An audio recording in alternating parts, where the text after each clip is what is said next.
Hi, I'm John Stevenson, and we'll be looking at Jesus speaking and teaching in the temple in the last week of the life of Christ. If we look at the formula and the chronology of that last week in the life of Jesus, we look at Sunday, and I'm a traditionalist when it comes to this sort of thing. Sunday we have the triumphal entry as Jesus comes into the temple. In some accounts, we don't have this differentiation, but it seems that he comes into the temple, looks, sees what's there, and then turns around and leaves. He doesn't cleanse the temple on this particular day. The next day, we have him coming back to Jerusalem from his base of operations in Bethany. This time he curses the fig tree on the way in, and he comes into the temple and he cleanses it, and of course there's a confrontation that ensues. The next day, Tuesday, the fig tree has been withered and Jesus is teaching in the temple. As far as I can tell, the following day, Wednesday, there's no specific mention. Now, some folks want to change this chronology, and that's okay. I'm not going to really argue either way. But as far as I can tell, there's maybe what happened on Tuesday just carries over into Wednesday as well. There's nothing that says it all has to have happened on the same day. Then on Thursday we have the Last Supper, the betrayal of Jesus, late that night, his arrest, actually maybe even early the next morning. So that on Friday, and this is why we call it Good Friday, we have the trials of Jesus very early, late the previous night and early that morning. And then he is crucified and dies upon the cross, and then before sundown his body is taken and buried, so that he is the last part of Friday and then Saturday and Sunday in the tomb. And of course he rises from the dead on Sunday. Saturday would be the Sabbath, and we're told that his body is taken down prior to the Sabbath, and then he rises from the dead on the first day of the week. All right, so that's the sort of the backdrop that we're going to be looking at. Jesus now comes to the temple, and when you come to the temple, the main entrance to the temple was on the south side of the temple structure. You have this big temple mount, and you have these stairs leading from the south. The stairs are still there today, although there's been other structures that are that are built up next to it, and the actual entryways have now been blocked up. But we can look at this model. Now, the model's not entirely accurate. You have these two gates, two on one side and two on the other. Now we know, and we learned this after this model was constructed. They never went back to fix the model, but it was actually two gates on the left and three on the right. These were known as the Huldah gates. You can see three on the right. Today they're blocked up, but you can still see the outline of where the Huldah gates were located, named after the prophetess Huldah from the days of Josiah. She didn't have anything to do with the gates, but they were just named after her, commemorating her. And you would go up through those gates and up the stairs, and that would take you out into the court of the Gentiles. So here from the other side, we see the gates in the distance, coming up from from underneath the colonnade, and that would put you in the court of the Gentiles. And then there was a low wall around the temple complex that led to some other gates, and you had these various courts: the court of the women, and the court of the men, and the court of the priests. And these were all surrounding the actual temple itself, which was the place where only the priests were allowed to go into the temple. Not everybody went into the temple. Only the priests went there, and then only at certain special times. Any priest couldn't just walk into the temple at any time. It had to be the special time of the sacrifice and the lighting of or the putting oil in the lamp stand, or of offering, doing the offerings upon the altar of incense. And then once a year, only the high priest would go into the Holy of Holies. But that wouldn't happen at this time, as Jesus is in Jerusalem at this point. This is for the Passover. And so nobody's going to be going into the Holy of Holies during this period. So Matthew chapter 21, verse 23, when he entered the temple, the chief priests and the elders of the people came to him while he was teaching and said, "By what authority are you doing these things?" These things, remember, he had a cleansing of the temple on the previous day, and now he was teaching, and sort of who gave you the right to do all this? By what authority? Who gave you this authority? By what authority are you doing it? Who gave you the authority to accomplish these things? It's going to be a question of authority, and that will be the question that sort of takes up the entire day. Jesus said to them, I will also ask you one thing, which if you tell me, I will also tell you by what authority I do these things. Here's the question that he asks. The baptism of John was from what source? From heaven or from men? And they began reasoning among themselves. Now, they're not reasoning about what the real answer is. They're reasoning as to the politically correct answer. And so they're saying to themselves, if we say from heaven, he's going to say to us, why did you not believe him? If we say from men, we fear the people, for they all regard John as a prophet. They're not concerned with what the real answer is. They're only concerned with what the politically correct answer is. And answering Jesus, they said, we do not know. Now, maybe they didn't. But that's not their motivation. And he also said to them, neither will I tell you by what authority I do these things. Jesus isn't going to give his truth, the truth of his authority, to those that are only interested in a politically correct answer. So here's Jesus in the temple. He is asked this question regarding authority, by what authority? And he replies with a subsequent question about John the Baptist. Where did John the Baptist get his authority? Because really, the answer to that question is the answer to the first question. Jesus got his authority from the same place where John the Baptist got his authority. In both cases, it came from God. And so they're not going to tell, and he's not going to tell. Sort of a don't ask, don't tell, scenario. And then Jesus proceeds to tell some parables dealing with this question of authority. So, first of all, there will be the parable of two sons. Here we go. But what do you think? A man had two sons, and he came to the first and said, son, go to work today in the vineyard. And he answered, I'm not going to go. I will not. Now, here's a son disrespecting his father's authority. But afterward, he regretted it, and he went. Even though he initially acts in disobedience, he thinks better of his disobedience, and he goes and does what he ought to have done in the first place. Verse 30, the man came to the second and said the same thing. And he answered, I will, but he didn't go. He gives the right answer, but the wrong response. And so we have these two contrasting sons. Now the question comes up, which of the two did the will of his father? And of course the answer is obvious. The first one did. Even though the first one gave a bad answer at first, he went and did the will of the father. The second one gave the right answer. Can I say it this way? He gave the right doctrinal response, but he did not do the will of the Father. And Jesus says to them, truly I say to you that the tax collectors and the prostitutes will get into the kingdom of God before you, because even though they had initially given the wrong response, they had repented and turned back to God. And these Jewish leaders who had the right theology but did not follow it up with a action of faith showed that they are not children of the kingdom at all. For John came to you in the way of righteousness, and you did not believe him. But the tax collectors and prostitutes did believe him, and you, seeing this, did not even feel remorse afterwards so as to believe him. You see, they repented, and you haven't. You thought you did not need to repent, and so therefore you are still in your sins. Now, I have parables of authority. First, the parable of two sons. Next is the parable of the vineyard, a second parable regarding authority.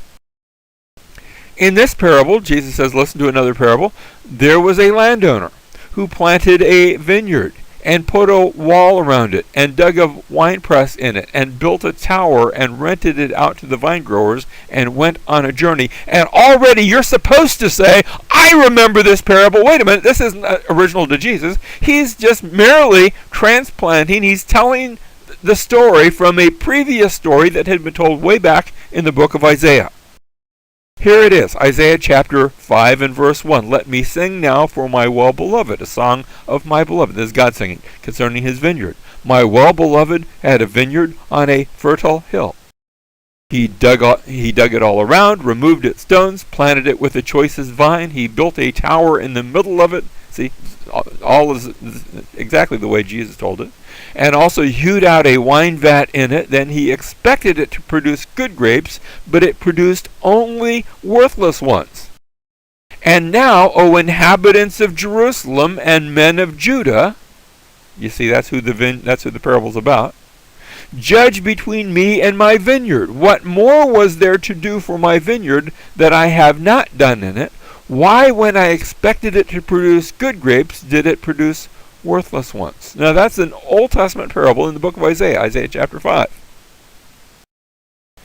He goes on to say, so now let me tell you what I am going to do to my vineyard.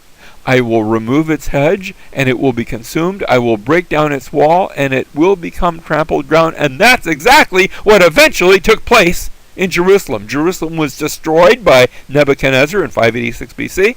The Babylonians came, and its hedge was pulled down, its walls were pulled down, and it became trampled ground. Yes, they eventually came back into the land. They were given another chance. And here they are again. And here again, God is speaking regarding his vineyard. And again, there's a question. Are you going to obey, or will again your walls be torn down, and will you be once again taken into captivity? You see, the rest of the Isaiah passage says, I will lay it waste. It will not be pruned or hoed, but briars and thorns will come up. I will also charge the clouds to rain no rain on it. For the vineyard of the Lord of hosts is the house of Israel, and the men of Judah his delightful plant. Thus he looked for justice, but behold bloodshed, for righteousness, but behold a cry of distress. And now it's happening again. So, here's the parable the way Jesus tells it again. Listen to another parable. There was a landowner who planted a vineyard, put a wall around it, dug a winepress, built a tower, rented it out to vine growers, and went on a journey. Very much like the Isaiah, but notice now the differences. When the harvest time approached, he sent his slaves to the vine growers to receive his produce. The vine growers took his slaves and beat one and killed another and stoned a third. See how the parable has changed now. Jesus took what started a familiar parable, but now he's adding details to it. Where the vine growers' slaves. Who were the vine growers' slaves? Well, just think of who the prophets were back in the Old Testament. And some were beaten and killed and stoned. Later on, Jesus asked the question, which of the prophets haven't you persecuted? Haven't you tried to put to death? Again, he sent another group of slaves, larger than the first. Another wave of prophets, can we say it that way? And they did the same thing to them. But afterward, he sent his son to them, saying, they will respect my son. First comes the prophets, then more prophets, and finally, ultimately, God sends his own son. But when the vine growers saw the son, they said among themselves, this is the heir. Come, let us kill him and seize his inheritance. They took him and threw him out of the vineyard and killed him. Therefore, when the owner of the vineyard comes, what will he do to those vine growers? It's almost a rhetorical question.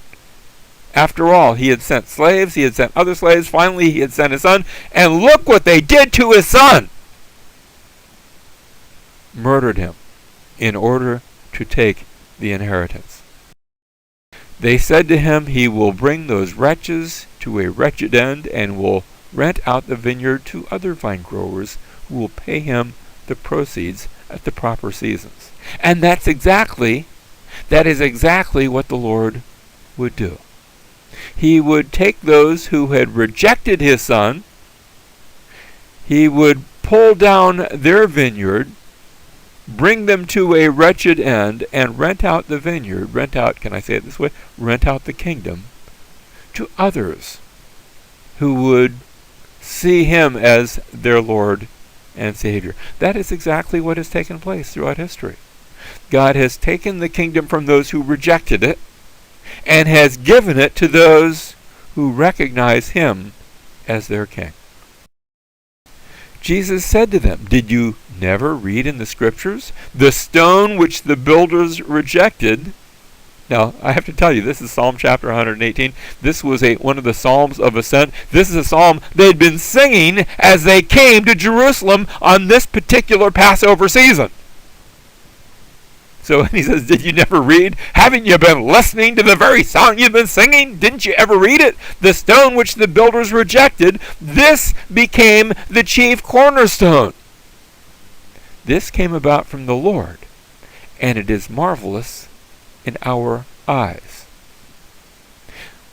The very song they'd been singing is being fulfilled before their eyes. That he will be rejected, and then he will be built up, and he will be that upon which the entire kingdom, can I say it this way? He will be that upon which the entire church will be founded and will rest. "Therefore I say to you, the kingdom of God will be taken away from you." Now Jesus gets personal. It's not just them, it's you. "And given to a people producing the fruit of it. From whom is the kingdom taken? It is taken from those who rejected him." He's speaking right now to the religious leaders of Israel. It's not to say that it's taken away from all of Israelites, because the early church is going to be almost entirely Jewish. But it will be taken from Israel as a nation and given to a people producing the fruit of it. Who will that be? Well, that will be both Jewish believers and eventually that will be Gentile believers too. It's what we call the church. Verse 44, "And he who falls on this stone will be broken to pieces, but on whomever it falls it will scatter him like dust." Jesus is standing in a place, the walls of which will be torn down within the space of a single generation. Well, when the chief priests and the Pharisees heard this parable, they understood he was speaking about them. They got it. They understood it. Verse 46, "When they sought to seize him, they feared the people because they considered him to be a prophet." So, we have parable of two sons, a parable of a vineyard, and now a third parable. This is a parable of a wedding feast. In this parable, Jesus spoke to them again in parable, saying, "The kingdom of heaven may be compared to a king who gave a wedding feast for his son." Notice again, I've got a king. Notice again, there is his son that's there. Two commonalities with the previous parable. "And he sent out his slaves to call those," again there's the slaves, "and the slaves are sent out to call those who had been invited to the feast, to the wedding feast, but they were unwilling to come." They'd been invited to a party, and they didn't want to come. Again, he sent out other slaves. Notice again, I've got two sets of slaves. I've got, I guess you could call them the former prophets and the latter prophets. The first set of slaves were sent out, and now a second set of slaves, other slaves are sent out, saying, "Tell those who have been invited, behold, I prepared my dinner, my oxen and my fatted livestock are all butchered, and everything is ready. Come to the wedding feast. Come and rejoice." But they paid no attention and went their way, one to his own farm, another to his business, and the rest seized his slaves and mistreated them and killed them. You see the commonality with the previous parable? Verse 7, "But the king was enraged, and he sent his armies and destroyed those murderers and set their city on fire." Jesus is standing in a city that 40 years from this point will be burning. Then he said to his slaves, "The wedding is ready, but go to those who were invited, but those who were invited were not worthy." Now he says, Go therefore to the main highways, and as many as you find there, invite to the wedding feast." The folks that were invited didn't come. They're not worthy. They've been punished. They've been put aside. Now go invite others. And those slaves went out into the streets and gathered together all they found, both evil and good, and the wedding hall was filled with dinner guests. But when the king came in to look over the dinner guests, he saw a man there who was not dressed in wedding clothes. That is, he had come, but there was not a proper preparation. And he said to him, "Friend, how did you come in here without wedding clothes?" Now, tradition often had it where if you were invited to the wedding feast of a king, he would provide the clothes. And the man was speechless. Here the man had not taken which was provided. He had not dressed appropriately. He just wanted to sort of come in there, but not to do what was proper, to have a right way of looking. The man had nothing to say. He was speechless. But the king said to the servants, "Bind him hand and foot, and throw him into the outer darkness. In that place there will be weeping and gnashing of teeth. For many are called, but few are chosen." You see, to come into the kingdom, you don't, on the one hand, you come as you are, but you don't come and stay the way you are. You come and receive that which the Lord has given. You receive the wedding garment. I love the image, and maybe this is borrowed from that, over in Zechariah chapter 3, where the vision is given of the high priest, and he's standing before the Lord, and Satan's there to accuse him. And what's more, Satan has something about which to accuse him, because he's standing there in dirty garments. And he's the high priest. He's supposed to be in clean, bright, white linen, pure priestly garments, and instead they're dirty. And apparently they're dirtier for a reason. It's a picture of the sins of the people. But the Lord says, take those from him and give him new and clean garments. And the Lord does that here too, for those that turn to him in faith. But if you seek to come to him and just stay the way you are, well, then you're not allowed to remain. Throw him into the outer darkness. In that place there will be weeping and gnashing of teeth. So I have 3 parables of authority, and now beginning in chapter 22, verse 15, I have some questions that come up from the critics, and the first of those is going to be a question regarding taxation. So these are questions that are being thrown at Jesus. The Pharisees went up and plotted together how they might trap him in what he said, and that's going to give rise to the questions. So notice the questions are intentionally a trap in which to entrap Jesus. And they sent their disciples to him. The Pharisees had their own disciples, along with the Herodians. Now, the Pharisees and the Herodians are strange bedfellows. You have the Pharisees who were separating from all of the sinfulness and more specifically from the paganness of the Gentiles. And then the Herodians are sort of anything about Herod is okay. And, of course, Herod got his authority from Rome, so anything about Rome is okay, too. These folks are on opposite sides of the political spectrum. But they have teamed up against Jesus. They both have decided we don't like Jesus. And they come saying, "Teacher, we do not know," or excuse me, "Teacher, we know that you are truthful and teach the way of God in truth." You think, well, if they knew that, why aren't they following him?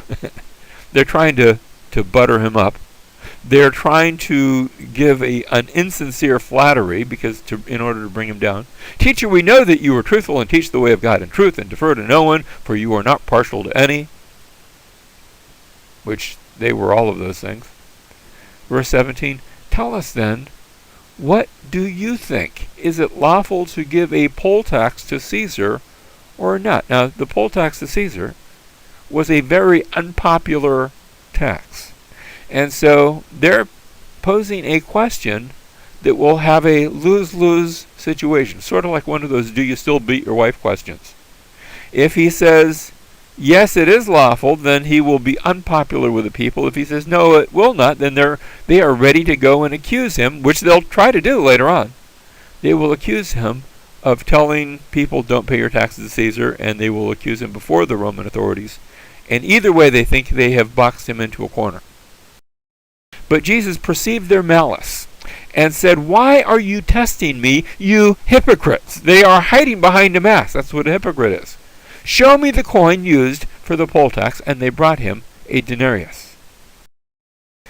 And he said to them, whose likeness and inscription is this? Well, the denarius had the inscription and the likeness stamped into it of Caesar. They said to him, Caesar's. Then he said to them, then render to Caesar the things that are Caesar's, and to God the things that are God's. You give Caesar his stuff, and you give God his things. Think about it. Everything belongs to God. But pay your taxes. Do that which is appropriate to Caesar, and then do that which is commanded, that is necessary, that is appropriate to God. And hearing this, they were amazed, and leaving him, they went away. They go to sort of regroup. They call for a timeout. And so next we have a question regarding the resurrection. It will also be a question from a critic. It will also be a trap. On that day, some Sadducees. Now, in case you didn't know about the Sadducees, they say there is no resurrection. The Sadducees pictured themselves, whether they really were or not is a matter of some debate, but they pictured themselves as ultra-Orthodox. I don't know that they really were. But they said, we just believe in the first 5 books of Moses. Genesis through Deuteronomy, that's it. And since those books don't clearly teach on the resurrection, and I agree they don't clearly teach it, and Jesus is going to show in just a moment, the resurrection is there, but it's not obvious yet. It has to be pointed out. And they didn't believe in things like angels, which I'm not sure I get, because there are angels in Genesis and Exodus and so on. But they didn't believe in angels or life after death, and when you're dead, you're dead. That was the position of the Sadducees. So on that day, some Sadducees who say there's no resurrection came to Jesus and questioned him, asking, Teacher, Moses said if a man dies having no children, his brother as next of kin shall marry his wife and raise up children for his brother. That's what was known as the Levirate marriage. And it's true, not only did ancient cultures have it, but the Mosaic Law also had this as an appropriate thing. You know, remember they didn't have Social Security, so this would bear children for the family of the deceased, and this was the way it was to take place. Now here's the hypothetical situation. Now there were 7 brothers with us. Notice when they say with us, they're saying maybe it's not hypothetical. I think it was. I think they were making it up. But in the story, there's 7 brothers, and the first married and died, and having no children, left his wife to his brother, and so also the second, and the third, down to the 7th. So last of all, the woman died, and there were no children. In the resurrection, therefore, whose wife of the 7 will she be? They see that as an insurmountable problem, for they all had married her. And so they're using this as an attack against the resurrection. Now Jesus answered, and he said to them, you are mistaken, not understanding the Scriptures, nor the power of God. Your question presupposes something where you've missed the whole point. For in the resurrection they neither marry nor are given in marriage, but are like angels in heaven. In other words, resurrection is a life after death, but it's not just this life after death, it's a different kind of life after death. Yes, it is bodily, but no, it's not just a continuation of today's relationships. It's a different kind of living. In fact, it might be that when you're in the resurrection, you look at your previous life and you say, my goodness, I wasn't really living at all. It's as if though I were asleep. But regarding the resurrection of the dead, have you not read what was spoken to you by God? And he's going to quote the Torah. He's going to quote the first 5 books of Moses, where God says to Moses, God says, I am the God of Abraham and the God of Isaac and the God of Jacob. Now, he didn't say, I was the God of Abraham. He says, I am the God of Abraham and Isaac and Jacob. And therefore, if he said to Moses, writing hundreds of years after Abraham, Isaac, and Jacob had died, if he says to Moses, I am the God of Abraham and the God of Isaac and the God of Jacob, well, he's not the God of the dead, but of the living, which presupposes that Abraham and Isaac and Jacob continued to exist, continued to live even after they died. When the crowds heard this, they were astonished at his teaching. Why? Because he spoke with authority. But when the Pharisees heard that Jesus had silenced the Sadducees, they gathered themselves together. Notice the tag teaming that takes place. First we had the Pharisees and the Herodians, and now the Sadducees, and now we're back to the Pharisees. And this time, the question will be regarding, it's still a question from the critics, the question will be regarding what is the greatest command. Here we have one of them, a lawyer. Now that's not a lawyer in today's sense, it's a lawyer in that sense, an expert in the law of Moses, asked him a question, testing him.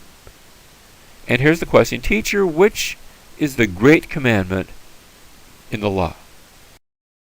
And he said to him, You shall love the Lord your God with all your heart, and with all your soul, and with all your mind. This is the greatest and foremost commandment.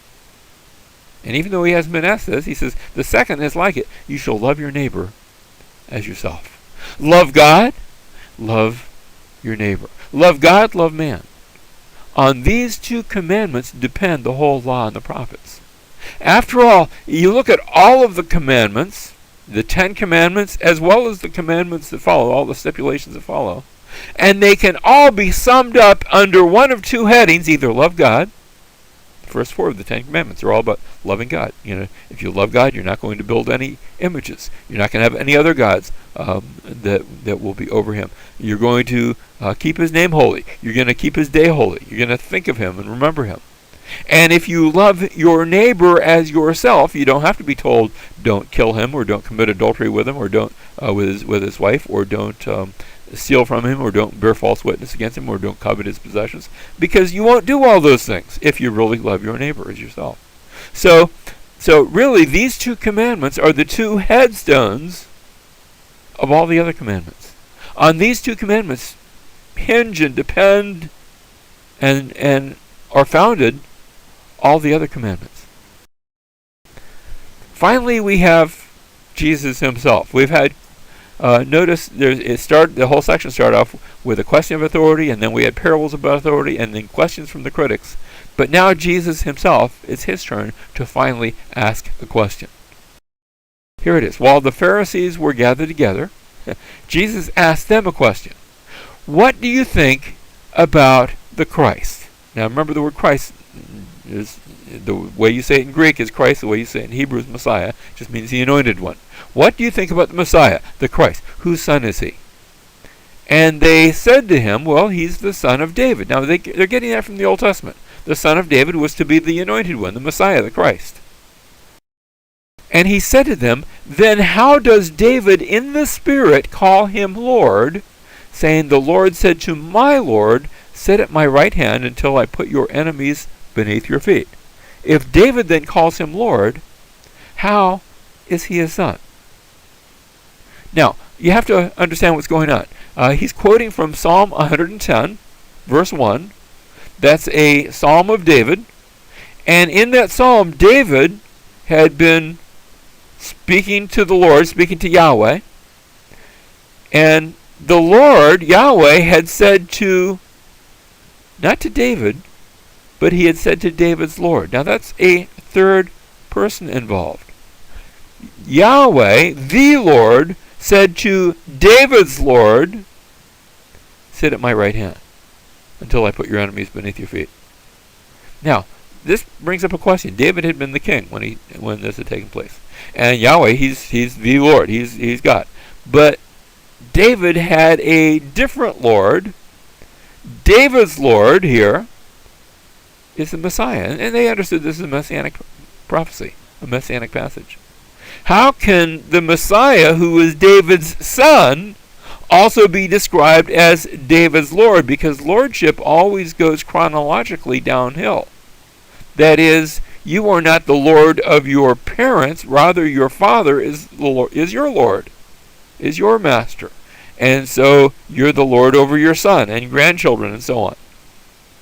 But David's son is described here as David's Lord. How can that be? Unless David's Lord pre-existed, unless he existed before David. Now he is David's son, so he's born after David, but he lived before David. This is the Messiah. This is Jesus, the one who is, yes, the son of David, but at the same time lived and existed before David was even born. David's son, David's Lord. It's the same person. And no one was able to answer him a word, nor did anyone dare from that day on to ask him another question. That brings an end to all the questioning. The question hinges now upon who is Jesus. How is he both David's son and David's Lord? Well, we had this question from Jesus in Matthew chapter 22. And now as we turn now to chapter 23, we're going to see Jesus, they're all silent, and Jesus is going to pass judgment now upon the scribes and the Pharisees. He will pass judgment on what they do, and then he will say, don't do what they do, but it's okay to do what they say.